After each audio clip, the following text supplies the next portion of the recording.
একসময় যেখানে নদী প্রবাহিত হতো ছিল সবুজ ভূমি, আজ সেখানেই পৃথিবীর জলবায়ু ও পৃথিবীর কক্ষপথের পরিবর্তনের কারণে জন্ম নিয়েছে পৃথিবীর সবচেয়ে বড় মরুভূমি, সাহারা মরুভূমি।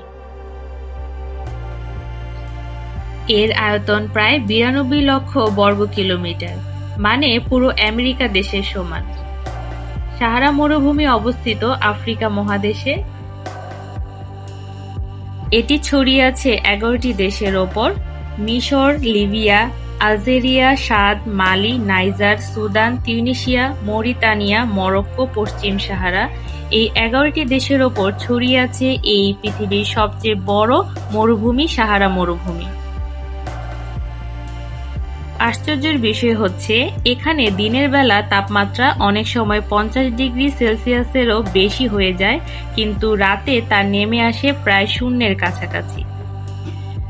প্রকৃতি সময়ের সাথে কিভাবে পুরো পৃথিবীর চেহারা বদলে দিতে পারে তার সবচেয়ে বড় উদাহরণই হচ্ছে সাহারা মরুভূমি।